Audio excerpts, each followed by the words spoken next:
o gigante asiático e o plano secreto para o Nordeste do Brasil. Imagine o cenário: uma das maiores montadoras de carros do mundo, um símbolo da indústria americana, fecha as portas de sua fábrica no Brasil. Milhares de empregos são perdidos. A infraestrutura construída para uma mega operação agora parece um fantasma. O que parecia ser o fim de um ciclo se torna a página em branco para o início de uma nova história.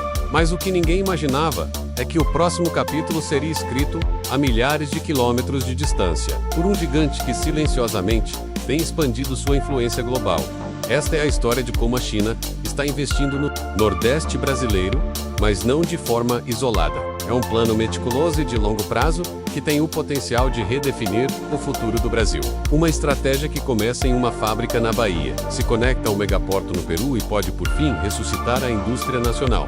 Mas como essa teia de eventos se entrelaça? E, mais importante, quais são as oportunidades e os riscos que o Brasil enfrenta ao embarcar nessa jornada? Prepare-se para desvendar um projeto que vai muito além da indústria automotiva e que tem tudo para mudar o nosso país para sempre. A grande troca e o eixo oceânico.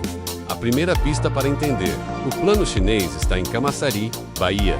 Quando a Ford anunciou sua saída, em 2021, a notícia foi um golpe duro. Uma fábrica fechada, cerca de 60 mil empregos perdidos e a infraestrutura local em risco. Mas o vazio deixado pela gigante americana foi rapidamente preenchido. A montadora chinesa BYD, famosa por sua liderança em carros elétricos, anunciou um investimento bilionário para assumir a antiga fábrica da Ford.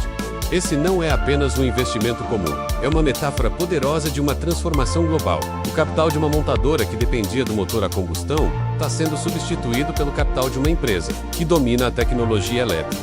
E essa não é a única história desse tipo. No mesmo período, a chinesa Goldwind assumiu uma fábrica da General Electric, também em Camaçari, para produzir turbinas eólicas. Uma empresa chinesa de energia limpa no lugar de uma americana de tecnologia industrial. O sinal é claro. A China está apostando no futuro, e o Brasil está no centro desse tabuleiro. Essa mudança de capital é só a ponta do iceberg.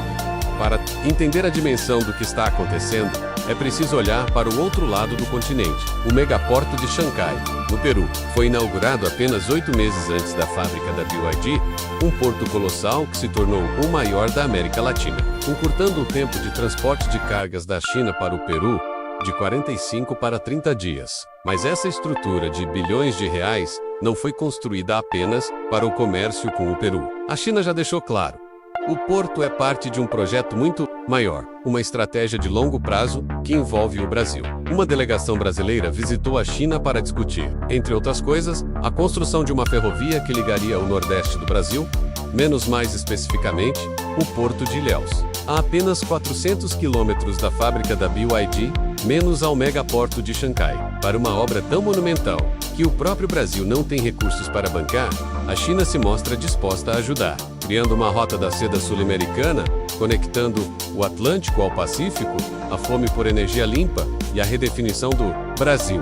Mas por que tanto interesse em conectar o Brasil a um porto tão distante? A resposta, em grande parte, está na energia. Os investimentos chineses no Nordeste começaram na área de geração de energia, com a CGN, uma estatal chinesa, operando o maior parque eólico do mundo, no Piauí, com turbinas produzidas na China. A região, com seu vasto potencial de energia eólica e solar, é um dos maiores polos de energias renováveis do planeta. E a indústria sabe que para o futuro, energia limpa é o bem mais precioso. E qual indústria precisa de mais energia do que qualquer outra? A de tecnologia. Os grandes centros de dados, que alimentam a internet e a inteligência artificial, consomem o equivalente à energia de cidades inteiras. Não é coincidência que a ByteDance, dona do TikTok, está planejando construir um data center no Nordeste, de olho no potencial energético da região. Para uma era movida por inteligência artificial, a energia limpa é o novo ouro. E o Brasil tem uma mina inesgotável. Todos esses investimentos têm o potencial de reverter uma tendência histórica dolorosa para o Brasil. A desindustrialização do país começou na segunda metade do século XX. O Brasil, que já teve a indústria representando mais de um quarto de sua riqueza, viu essa participação despencar. A culpa, em parte, foi o fascínio por exportar commodities. O país acreditou que vender minério de ferro e soja era o caminho para a prosperidade, desprezando a produção de manufaturados. Enquanto o Brasil se acomodava, a China se propunha a ser a fábrica do mundo.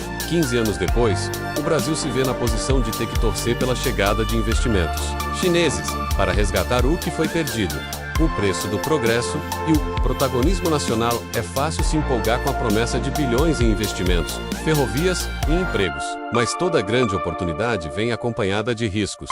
E o Brasil, infelizmente, já tem um histórico de capital estrangeiro que vem acompanhado de problemas sociais e ambientais. A falta de regulamentação, por exemplo, permite que turbinas eólicas sejam instaladas a apenas 100 metros de residências, criando conflitos e problemas para os moradores. Comunidades tradicionais relatam um rompimento de cisternas em meio às obras de parques eólicos.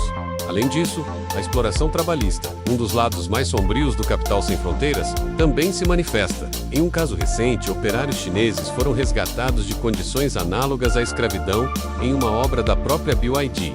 Esses problemas, ambientais e sociais, são os desafios que o Brasil precisa enfrentar para garantir que o progresso não venha à custa de seu povo e de sua natureza. A parceria com a China, assim como com qualquer potência, exige um Brasil forte, com regulamentação firme e a capacidade de fazer valer as suas leis.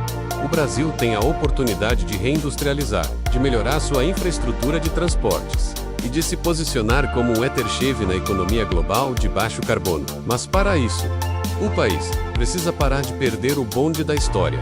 No passado, a tecnologia de painéis solares desenvolvida no Brasil foi levada para a China, que hoje domina o mercado.